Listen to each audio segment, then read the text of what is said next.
वालेकुम रहमतुल्लाहि व बरकातुहू। नाज़रीन, आज मैं आपके लिए दुरूद गौसिया जो इस पर अमल करेगा इंशाअल्लाह तो बहुत ज़्यादा फ़ायदा हासिल होगा। इससे मुराद ये है कि उसका फ़ायदा हासिल होगा। कुछ लोग सवाल करते हैं 3 मरतबा पड़ेगा तो इंशाअल्लाह उससे मुश्किल आसान हो जाएंगी। नाज़रीन, जिसे 3 दफ़ा पड़ेगा इंशाअल्लाह उसकी मुश्किल आसान हो जाएंगी। उससे बहुत ज़्यादा फ़ायदा हासिल होगा। जो परेशान हो, जैसे आजकल पेपर हो रहे हैं बच्चों के, कहते हैं पेपर हमारे परेशान है, पेपर किस तरह होंगे, किस तरह पेपर आएगी, इससे वो इस पर मत बहुत फ़ायदा हासिल कराते हैं। पहले आप मेरे चैनल सब्सक्राइब करें, वीडियो वॉच करें। अर्ली जज़ाकल्लाह। बिस्मिल्लाहिर्रहमानिर्रहीम। शुरू करते हैं।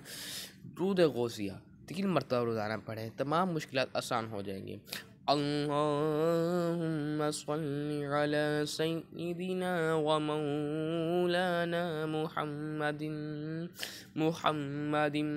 मअदनिल जूदि वल करमि व आलिहि व बारिक व सल्लिम।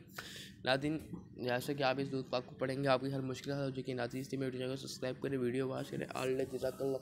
अगर गलती करें जो कमेंट में ज़रूर बताएं। जज़ाकल्लाह खैर।